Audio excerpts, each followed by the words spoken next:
at the method wait कर रहा है, उनके हमने देखा था यहाँ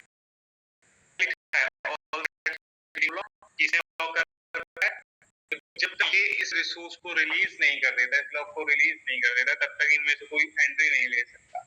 अब 200 लाइन का कोड है, 200 लाइन का कोड है, डेटा इनकंसिस्टेंसी आने का चांस सिर्फ इफ एल्स में था, मैंने कहा 4 लाइन का कोड है या 5 लाइन का कोड है, वहीं पे प्रॉब्लम आ रही है। अगर वो कोड सिंक्रोनाइज हो जाए, तो सर हमें कोई प्रॉब्लम आएगी नहीं। इनकंसिस्टेंसी से तो बचना था ना हमें, उस इफ को एक साथ चेक कर ले रहे थे तीनों थ्रेड, इसलिए तो इनकंसिस्टेंसी आई थी कल जो मैंने तुम्हें समझाया था। तो वो इस इफ को एक एक करके अगर चेक करें तो कभी इनकंसिस्टेंसी आएगी ही नहीं। यही तो प्रॉब्लम थी और सॉल्यूशन इसका यही निकला था कि हमने सिंक्रोनाइज मेथड बना दिया, तो एक एक करके चेक करने लगे, करके चेक किया तो कोई इनकंसिस्टेंसी क्रिएट ही नहीं। तो हम भी यही चाहते हैं, हमें बताया है सिंक्रोनाइज मेथड हो तो वो हैवी वेटेड कोड होता है। हैवी वेटेड क्यों होता है? क्योंकि सर बाकी के थ्रेड वेट करते रहते हैं, एक एक करके प्रोसेस होते हैं सारे थ्रेड्स, वही होता है ना। हाँ, तो ये तो प्रॉब्लम है ना फिर। हैवी वेटेड कोड है सर, टाइम टेकिंग प्रोसेस हो जाएगा अगर कोई बहुत बड़े रिसोर्स को हमने सिंक्रोनाइज करके जिसकी जरूरत भी नहीं। तो अगर हमने उन 50 लाइन में सिर्फ 5 लाइन में सिंक्रोनाइजेशन लगाया है तो बची हुई 45 लाइंस फ्री रहेंगी। वो लाइंस को आपके वो थ्रेड आके एक्सेस कर सकते हैं, सिर्फ उन्हीं 5 लाइंस के लिए वेट करना पड़ेगा। तो क्या होगा सर? परफॉर्मेंस बेटर हो जाएगी। क्या हो जाएगी?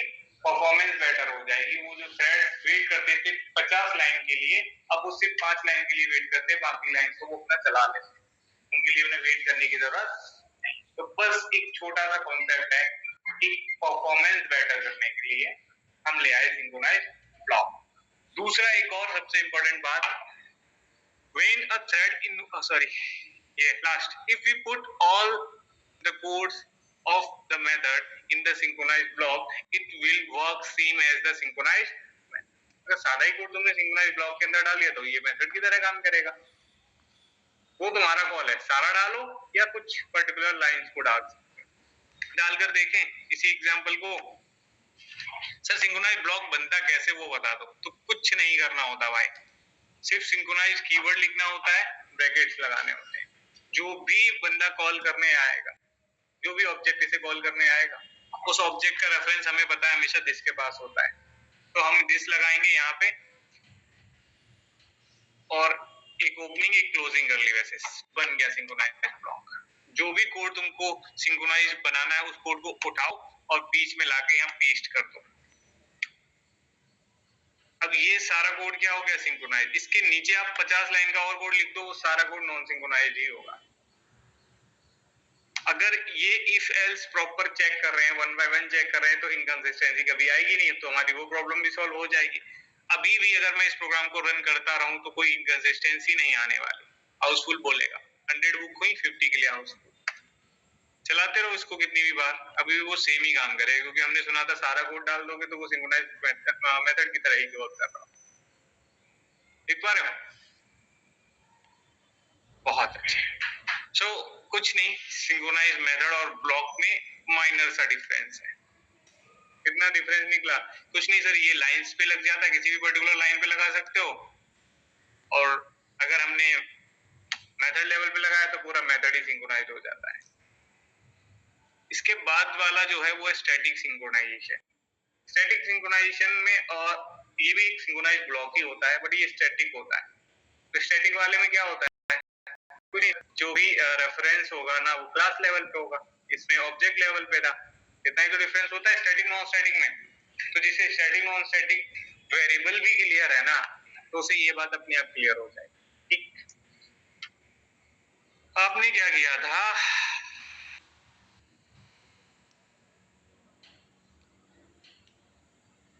सिंगलटन क्लास बनाई थी, कुछ ऐसी दिखती होगी वो भी।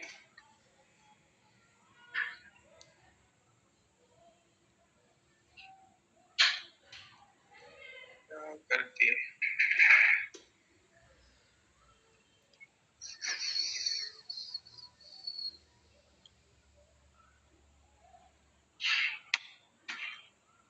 देखो सिंगलटन क्लास, सिंपल सिंगलटन। तो इस क्लास का कोई भी बंदा ऑब्जेक्ट अगर चाहता है तो आउटसाइड द क्लास तो बन नहीं सकता। क्यों? क्योंकि कंस्ट्रक्टर प्राइवेट होता है, प्राइवेट कंस्ट्रक्टर है, ऑब्जेक्ट बनेगा। क्योंकि हमने सुना था ऑब्जेक्ट कंस्ट्रक्शन में हेल्प करने वाले बंदे का नाम है कंस्ट्रक्टर, और जब तक कंस्ट्रक्टर कॉल नहीं होता तब तक ऑब्जेक्ट तो नहीं बन पाए। इन्होंने क्या किया, इनसाइड द क्लास ऑब्जेक्ट बना रखा है ना। दो तरह की लोडिंग होती थी, कौन कौन सी? ऑब्जेक्ट क्रिएशन कितने टाइप से होता है? लेजी और ईगर। बहुत बढ़िया। तो ये कौन सा वाला लोडिंग कहा जाएगा? लेजी कहेंगे।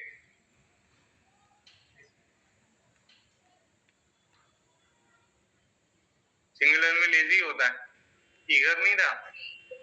हाँ तो ईगर नहीं है ये।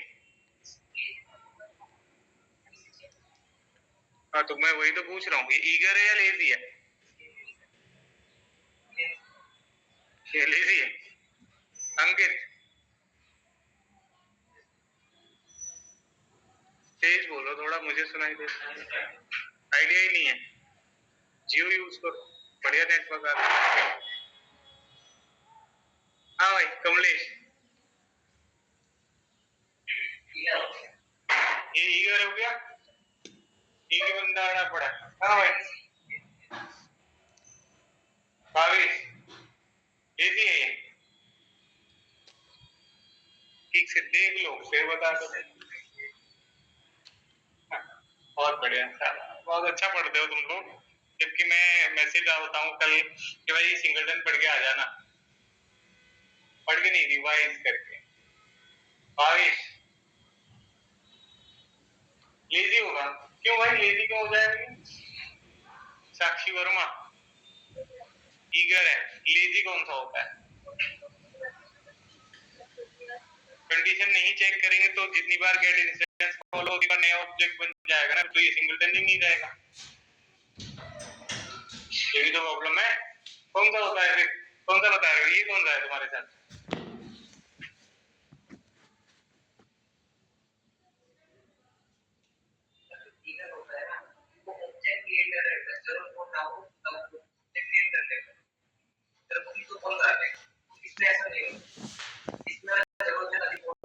दूसरा तरीका कौन सा है बनाने का?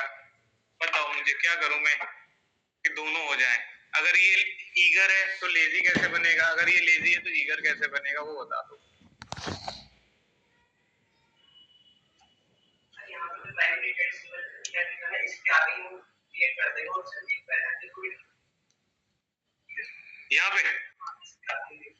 यहाँ पे आगे क्या न्यू सिंगलटन वगैरह लिख देंगे, यही पे ऑब्जेक्ट बन जाएगा।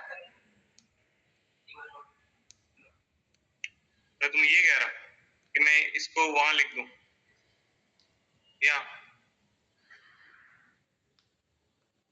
तो ये इसको हटा के ये कौन सा है?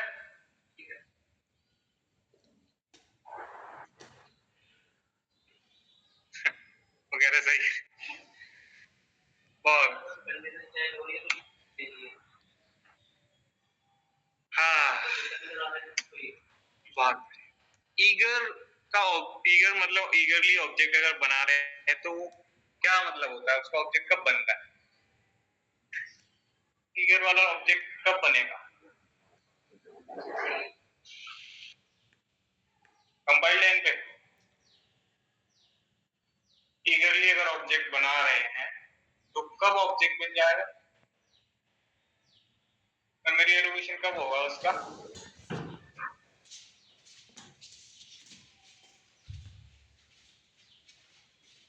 लोड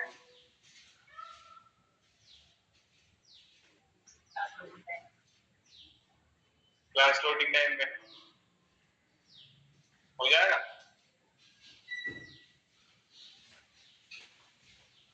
कब बनेगा ऑब्जेक्ट? ये नहीं बड़ा, बस मैं व्हाट्सएप वेबसाइट खोला, सिंगलटन की वो 4-5 लाइन पढ़ ली। अब पूछो सर सिंगलटन ही तो पूछोगे, ऐसे बता देंगे। बहुत बढ़िया। तो अगर ये ऑब्जेक्ट बन रहा है कुछ ऐसे,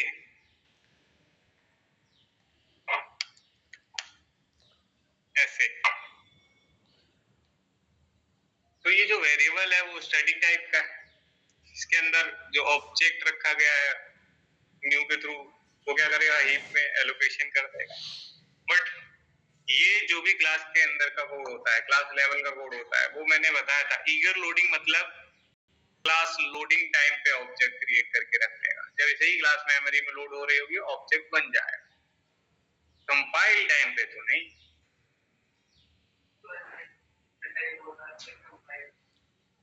क्या मैंने तुमको मेमोरी एलोकेशन बताया था जावा का, जो स्टैटिक वाले मेमोरी एलोकेशन होते हैं ना, वो क्लास लोडिंग टाइम पे होते हैं। स्टैटिक प्रॉपर्टी मतलब क्लास प्रॉपर्टी, और क्लास जब मेमोरी में लोड होगी तभी तो उसके सारी वेरिएबल, सारे ऑब्जेक्ट्स एलोकेट होंगे ना, तो वो क्लास लोडिंग टाइम होता है। और क्लास लोडिंग जो प्रोसेस है वो जेवीएम का पहला प्रोसेस होता है। तो जेवीएम कौन है? इंटरप्रेटर। रनर है ना। कंपाइलर का काम क्या है? बाइट कोड जनरेशन का। तो बाइट कोड जनरेट करके उसने दे दिया तुमको, तो बाइट कोड को जब रन कमांड दोगे, जेवीएम को फाइल हैंड ओवर होगी, देन क्लास मेमोरी में लोड होती है। क्लास फाइल बनाता कौन है? Dot class file, Java compiler, Java compiler. और वही क्लास फाइल को मेमोरी में लोड करने का काम कौन करेगा? जेवीएम। क्लास लोडर सब सिस्टम एक प्रोसेस है, वो चलता है। उस टाइम पे ईगरली लोडेड ऑब्जेक्ट बन जाते हैं। ये जो एलोकेशन है ना, इसे हम लेजी लोडिंग ही कहते हैं, है ना, क्योंकि ये object as per the requirement create होगा। जब रन टाइम पे कोई बंदा इस मेथड को कॉल करेगा, तब आगे ये चेक करेगा ये कंडीशन, अगर नल है तो ऑब्जेक्ट बनेगा, अगर नल नहीं है तो ऑब्जेक्ट पुराना वाला ही रिटर्न हो जाएगा। तो पहली बार में ये कंडीशन ट्रू होती है, इसलिए एक ऑब्जेक्ट बन जाता है, क्योंकि वो स्टैटिक मेथड है, सॉरी स्टैटिक वेरिएबल है, इसलिए उसमें एक बार जो वैल्यू एलोकेट हो गई वो ऑब्जेक्ट रख गया एक बार। अब रन टाइम पे आप कितनी भी बार गेट इंस्टेंस को कॉल कर लेना, ये इंस्टेंस में हमेशा कोई वैल्यू होगी, इसलिए वो नल के बराबर तो हो नहीं पाएगा। और नल के बराबर नहीं होगा तो कंडीशन ट्रू नहीं होगी तो ऑब्जेक्ट दूसरा बनेगा नहीं, और ऑब्जेक्ट दूसरा नहीं बना तो वही वाला पुराना रिटर्न होता रहेगा। तब है ये सिंगल।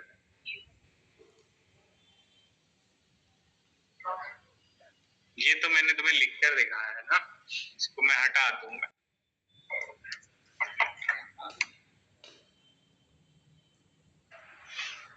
ठीक है, तो यही रिवाइज करने को बोला था। रिवाइज करने का ये मतलब नहीं है कि जाके थ्योरी पढ़ के आ गए और हो गया रिवीजन, है ना। मैं अगर पूछूंगा तो मेमोरी एलोकेशन तक पूछूंगा कुछ भी। तो टेस्ट के लिए जो तुम प्रिपरेशन करे हो उसको थोड़ा फिर से प्रिपेयर करो। होगा, ऐसा नहीं है कि कैंसिल हुआ है वो। तो मैं इसलिए कह देता हूँ कि तुम नहीं दे पाओगे टेस्ट, इसलिए नहीं ले रहा हूँ, जिससे तुम्हें लगे कि अब तो नहीं होगा और तुम डेली आने लग जाओ। क्योंकि जब टेस्ट का बोला जाता है तो गायब हो रहे हैं लोग। कल नहीं आओगे, इसीलिए नहीं आओगी जब मैंने टेस्ट की बात शुरू कर दी।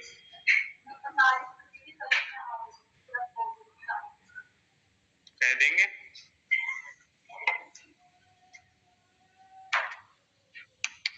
तो एक रनर फाइल बना रहे हैं, और रनर में मैं चेक कर रहा हूं कि ये जो, आ जाओ भाई, हाँ, ये जो सिंगलटन क्लास का ऑब्जेक्ट मैं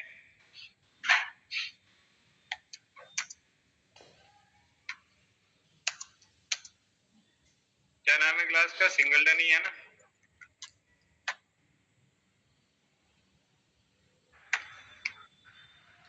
मैं इससे बोल रहा हूँ भाई 2-3 ऑब्जेक्ट देना जरा, क्या इसने 3 दिए होंगे या तीनों रेफरेंस वेरिएबल में सेम ही ऑब्जेक्ट पास किया होगा, ये चेक करना है, क्रॉस चेक करना चाह रहे हैं बेसिकली। तो S1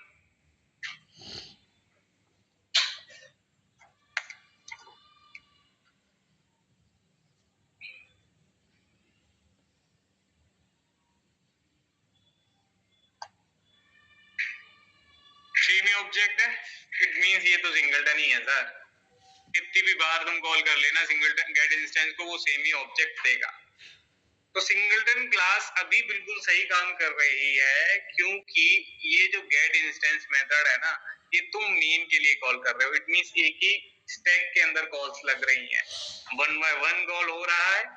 एक कॉल लगती है, वो कंडीशन चेक करता है और ऑब्जेक्ट दे देता है, दूसरी कॉल लगती है, कंडीशन चेक करता है, ऑब्जेक्ट दे देता है, यही ना। एक ही थ्रेड है, इसलिए कोई प्रॉब्लम नहीं दिख रही।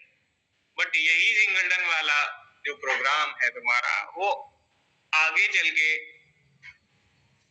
फटने वाला है। फालतू का एरर दे रहा है और रन भी हो रहा है, देख रहे हो, ये है इक्लिप्स। अब क्या किया गया है, एक क्लास बना ली, किसी भी नाम से बनाया जा सकता है क्लास को। थ्रेड को एक्सटेंड कर लिया और मैंने 0 से लेस देन 3 मतलब 3 आइटरेशन चलवा दी। गेट इंस्टेंस को लूप में कॉल करा हुआ है, एक थ्रेड के लिए ये गेट इंस्टेंस 3 बार कॉल होगा। उसके साथ साथ ये उस ऑब्जेक्ट को प्रिंट करेगा और पर आइटरेशन 1 सेकंड का स्लीप भी लेगा। बढ़िया। मैंने टोटल कितने थ्रेड्स बनाए, 6 थ्रेड्स, और 6 थ्रेड्स को स्टार्ट कर दिया। मतलब 6 थ्रेड है, पर थ्रेड 3 ऑब्जेक्ट मांगेगा, 3 बार गेट इंस्टेंस कॉल करेगा ना, एक T1 फिर T2 भी 3 बार कॉल करेगा, तो टोटल 18 टाइम्स कॉल लगेगी किसको, गेट इंस्टेंस। और तीनों थ्रेड अगर एक साथ घुस गए उस इफ में, तो सॉरी 6 थ्रेड्स में से कोई भी एक थ्रेड एंट्री लिया एक साथ ही, क्योंकि सबका स्टैक अलग अलग होगा। इसका गेट इंस्टेंस क्या पता पहले वाले का गेट इंस्टेंस पूरा ना चल पाए, जब तक दूसरा वाला रनिंग में आ जाए, और वो रनिंग में आया तो दूसरा ऑब्जेक्ट बना देगा, तब तक उसका कंडीशन ये वाला ट्रू ही रहेगा। सपोज T1 आया, बोला इंस्टेंस इक्वल टू नन, हाँ अंदर आके ऑब्जेक्ट बना नहीं पाया था, ये वाली लाइन चला नहीं पाया, तब तक वो कहां चला गया, वेटिंग स्टेट में। T2 को मौका मिल गया, T2 आया, उसको भी ऑब्जेक्ट, ये कंडीशन ट्रू मिल गई, दोनों अंदर घुस गए, और इनमें से ही फिर दोबारा कोई चल गया जिसने एक ऑब्जेक्ट बना भी दिया, चलो एक ऑब्जेक्ट बन गया। बट दोबारा मौका मिलेगा ना T2 को, T2 कहां से चलेगा, इस इफ के अंदर ही बैठा है, वो भी दूसरा ऑब्जेक्ट बना के ही बाहर निकलेगा। तो गया ना फिर ये सिंगलटन। आ चलाते हैं, रन। तो कभी कभी तो सही भी आ जाएगा आउटपुट। अच्छा, तो हमेशा सही आएगा क्या, देख लेते हैं। हाँ सर, क्या सिंगलटन तो कुछ हो ही नहीं रहा सिंगलटन में। नहीं नहीं हो रहा है, ठीक से देखो तो 2 ऑब्जेक्ट बन गए, बट सिंगलटन सिंगलटन ना रहा। देख पा रहे हो, अब तक तो ये सही था, कोई लॉजिक चेंज करना नहीं पड़ता था, यही लॉजिक सही बिल्कुल सही चल रहा था। क्यों चल रहा था, उसका प्रॉपर रीजन है ना तुम्हारे पास। हाँ सर, क्योंकि मेन के लिए चलाते थे और मेन का एक ही स्टैक है, तो बार बार गेट इंस्टेंस सॉल्व करेंगे।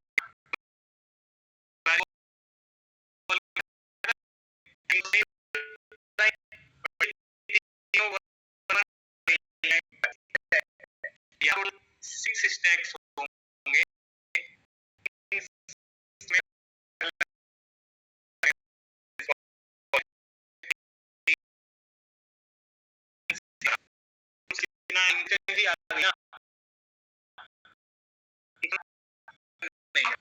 उसके लिए पड़े ये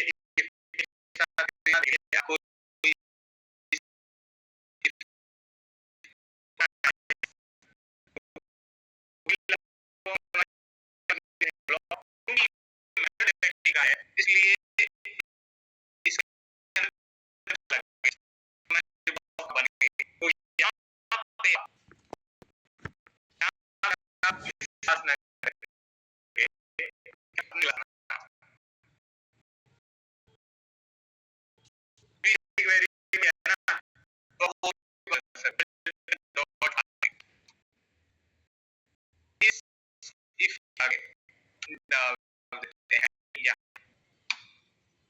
वहां दिस लगाते थे, यहाँ क्लास नेम डॉट क्लास।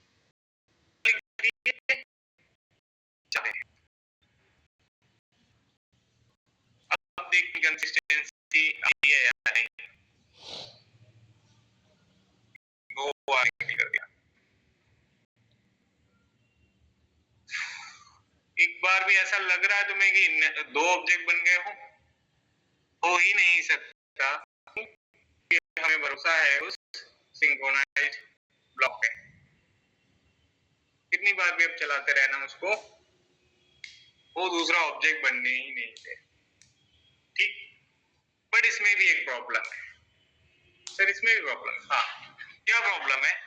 मैंने कहा देखो जी, आपके 6 थ्रेड्स हैं, आते होंगे, आके जैसे ही गेट इंस्टेंस को कॉल करते होंगे, उन्हें सिंक्रोनाइज्ड ब्लॉक मिलता है, वो वेट करते होंगे, ऑब्जेक्ट रिटर्न करने से पहले वो वेट कर रहे हैं।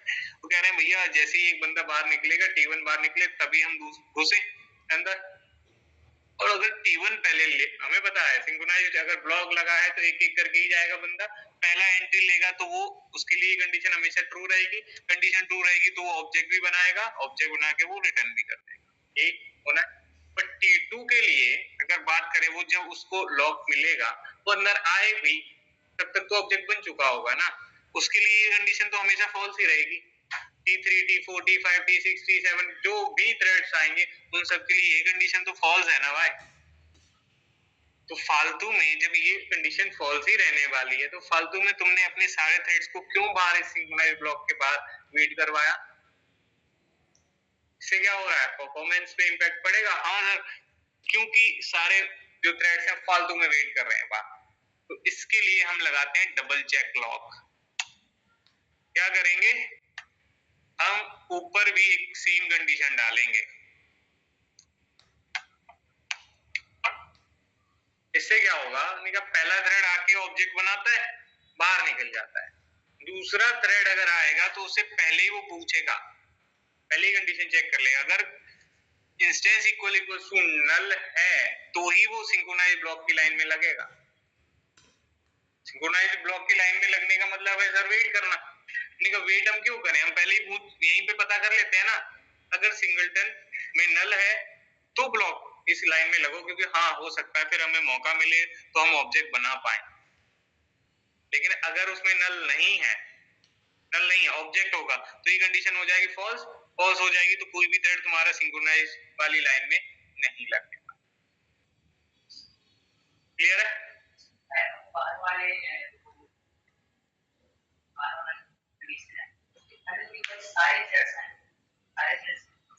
हाँ, अगर सारे भी आएंगे ना तो उसके लिए तो हमारा ये वाला काम तो करेगा ही हमेशा, ये कभी इनकंसिस्टेंसी तो आने देता ही नहीं। बट ऐसा होगा कि कभी एक ही घुसेगा तो बचे हुए 5 थ्रेड तो बच ही जाएंगे ना सिंक्रोनाइज वाली लाइन से। अगर 100 थ्रेड है, 100 में 2 घुस भी गए, चलो एक साथ 3 एक साथ घुस भी गए, तो 97 थ्रेड्स तो बच जाएंगे ना, वो उस लाइन में लगेंगे ही नहीं। नहीं लगेंगे तो वो इजीली बहुत फास्ट ऑब्जेक्ट बना के बाहर आ जाएंगे, ऑब्जेक्ट लेकर आ जाएंगे ना बाहर। इसलिए ये डबल इफ लगाया। सिंपल है, बहुत बढ़िया। तो सिंगल टन वाला एग्जाम्पल जो तुम बनाए थे उसको थ्रेडिंग में कॉल करके देखो।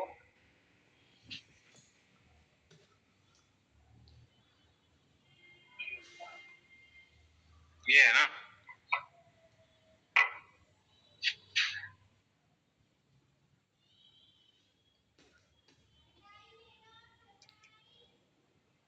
तो समझ में आएगा।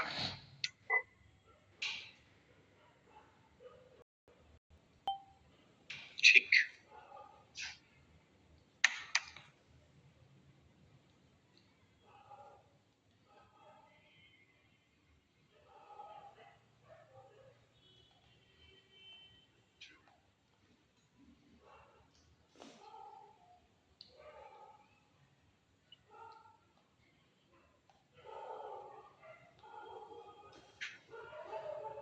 इंटर थ्रेड कम्युनिकेशन, इसके लिए चाहिए 1 घंटा।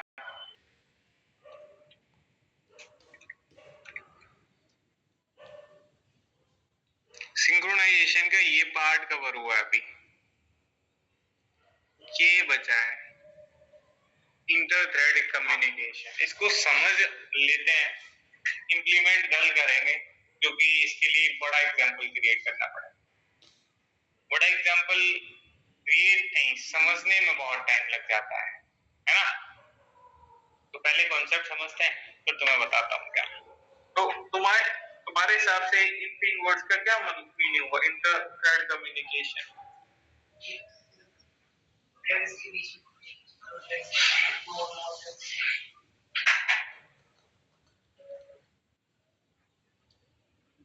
क्या कम्युनिकेशन, किस लिए कम्युनिकेशन करना है? क्या दिया था?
इंट्राथ्रेड कम्युनिकेशन या फिर एक दूसरा वर्ड जो नीचे दिख रहा होगा आपको, कोऑपरेशन।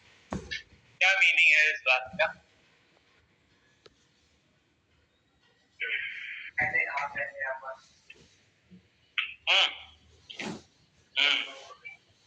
बढ़िया एग्जांपल। तो ये वही होता है, ऐसा है ना कि हमें अभी पता है जो भी हम थ्रेड बना रहे हैं, 2 4 5 जो भी थ्रेड हमने बनाए, जब उनको स्टार्ट करते हैं तो थ्रेड शेड्यूलर पर डिपेंड करता है कि वो किसको रनिंग में भेजेगा। रनेबल में तो चले जाते हैं स्टार्ट करते ही, रनिंग में कौन आएगा ये कौन डिसाइड करता है? अभी भी थ्रेड शेड्यूलर ही करेगा, हमेशा वही करता है, हमेशा वही करता है। बट ये हमारे ऊपर वेरी करता है कि हम चाहे तो, अगर चाहे कि T1 ही पहले चले और गलती से जो तुम्हारा थ्रेड शेड्यूलर है वो T2 को पहले भेज दे रनिंग में, तो हम एक्सप्लिसिटली कुछ लॉजिक लिख के उस थ्रेड को वेट करवा सकते हैं। उससे बोल सकते हैं भाई, वो कहेगा मैं रुक रहा हूं, पहले आप कौन सा T1, और हो सकता है इस बार भी T1 को मौका नहीं मिला, 3 थ्रेड थे, T3 को मौका मिल गया, T3 को भी फिर क्या ही कराना है, वेट। उससे भी बोलना आओ भाई, कहाँ वेटिंग स्टेट, पहले कौन चलेगा? T1। अब तो थ्रेड शेड्यूलर की मजबूरी हो जाएगी क्योंकि रनेबल स्टेट में सिर्फ एक ही बंदा बचा है, वो कौन है? T1। T1 को उन्हें भेजना ही पड़ेगा। जब T1 आएगा रनिंग में तो उसकी वो जो कंडीशन हमने ऐसी लगा रखी होगी कि उसे वेट ना करना पड़े, वो पूरा एग्जीक्यूट हो जाए, पूरा चलेगा। देन एक बार वो चल गया, अब अगली बार हमारे T2 को रनिंग में आने का मौका देना। तो जैसे ही T1 का काम खत्म हो, T1 जाके नोटिफिकेशन भेज दे, कॉल कर दे कि भाई देखो मैंने तो कर लिया, अभी तुम लोग चल जाओ, 2 लोग हैं ना वेटिंग। तो उसके लिए हम नोटिफाई जैसा एक मेथड कॉल कर सकते हैं, काम खत्म हुआ T1 का, नोटिफाई कर, नोटिफाई मेथड कॉल करते ही वो आ जाएगा रनेबल में, उनका वेट स्टेट कंप्लीट हो जाएगा, रनेबल में आ गए, थ्रेड शेड्यूलर को मिलेगा 2 बंदे, जाओ भाई कहां? रनिंग में। इस बार हो सकता है T2 को ही भेज दे तो उसको चलवा दो, T3 को भेजा तो फिर वही करना है, आओ भाई वापस वेट स्टेट में, पहले T2 को चल रहे हैं। तो ये है ना कोऑपरेशन, एक दूसरे से कोऑपरेट करते हैं कि भाई तुम पहले चल जाओ, तुम्हारा काम पहले का है। एग्जाम्पल है ऑटोमोबाइल का, जिसमें एक कंपनी है और उसमें एक सेल्स डिपार्टमेंट होता ही है, और एक मैन्युफैक्चरिंग टीम होती है जो ऑब्जेक्ट्स बनाती है, असेंबल करती है ना। तो सबसे पहले अगर मैं करूं, कई सारे थ्रेड बना रखे हैं आपने, तो सबसे पहले क्या होना चाहिए, प्रोडक्ट असेंबल होना चाहिए, असेंबल वाला थ्रेड पहले चले, वो प्रोडक्ट असेंबल करवाए, देन उस प्रोडक्ट को सेल करना है। ऐसा नहीं असेंबल वाला ही चलता रहे और मल्टीपल प्रोडक्ट असेंबल करके रखें, ये करना है। असेंबल हुआ है तो अब सेल भी होना चाहिए, जैसे सेल हो जाए दूसरा असेंबल करके, सेल हो गया दूसरा असेंबल, तो इन दोनों को आपस में कोऑपरेट करते हुए काम करना होगा। अब थ्रेड शेड्यूलर पे तो भरोसा है नहीं, वो तो हो सकता है सेल्स वाले को बोल दे पहले जाओ भाई जाके भेज दो कंपनी, बोलेगा भेज दो, बोलेगा सर प्रोडक्ट नहीं है कंपनी भेज दे क्या, बोले नहीं नहीं रुक जाओ फिर तुम अभी बनवाते हैं। तो फिर करना क्या है, अगर जल्दी से पहुंच गया वो रनिंग में, तो हमें क्या कराना, वेट करा देना है और असेंबल वाले को भेजना है, जाओ भाई बना के दो एक बढ़िया सा कार, नया कार बनाएगा, फिर वो सेल्स वाला बंदा उसको इन्फॉर्म करेगा कि भाई हो गया हमारा काम, अभी तुम सेल करो, सेल करो, असेंबल सेल चलता है। ठीक है, तो इस एग्जाम्पल को समझेंगे, इसमें जो वेट कराने के लिए कंडीशंस लगानी पड़ती है ना, वो थोड़ी सी आपको घुमा देती, उसमें थोड़ा लॉजिक लगता है, दिमाग लगता है। वो लोग जिन्होंने लूप्स भी अच्छे से किए होते हैं ना, वो भी थोड़े बहुत घूमने लगेगा, बट कुछ ऐसे भी स्मार्ट होते हैं जो देखते ही प्रोग्राम को देखते ही समझ जाते हैं पैरेंट करके, ओ अच्छा ठीक है सर। तो स्मार्ट हो या दूसरा क्या वर्ड यूज करें, तो तुम हो, लेकिन मैं अपने मुंह से नहीं बोलना चाह रहा था भाई, ये तो है ही खत्म। और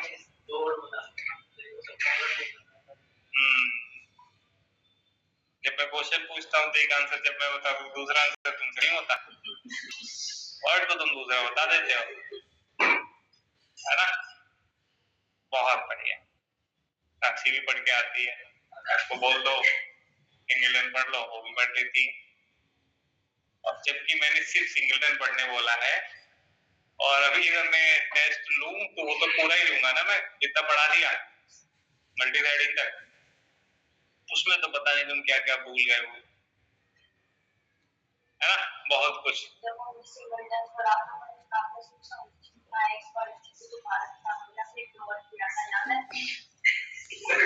क्लास में नहीं थी क्या? मैंने क्लास में थी, मैं एग्जाम्स के लिए वेट कर रहा था, बेटा ना वो लैपटॉप पास करा था, क्या करा? मैं ऐसी चीजें याद नहीं करता मैं। मैसेज सर नहीं हो रहा था, आपने कहा पढ़ो ना सर, मैंने कहा सर पढ़ना तो पड़ेगा। अभी तुम्हें समझ में आया ना कि मैं सबके साथ सीखी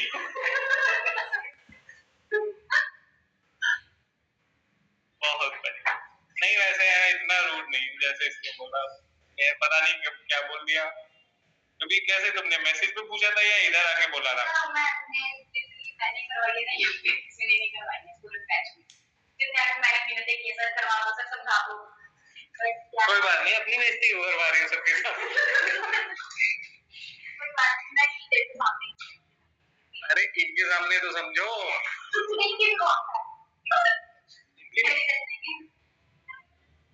ठीक है भाई। तो सिंगलटन मैंने सबको पढ़ाया था, सबको समझाया था, ऐसा कुछ नहीं है ना, सबको आ गया, मैंने नोट्स भी दिए थे, तुमने नहीं पता, है ना। बहुत सिंपल है। सिंगल क्लास एक ऐसी जिसके अंदर